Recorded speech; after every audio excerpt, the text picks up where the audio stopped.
Hello guys, welcome to my new blog. তোমরা কেমন আছো? সকলেই ভালো আছো? তো আজকে আমার একটা ছোটো মিনি ব্লগ নিয়ে এসে গেছি।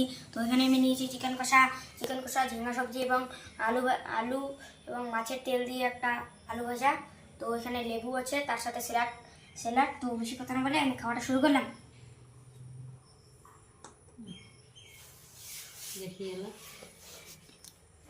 ভাতে এবার চুলে এসে গেছে।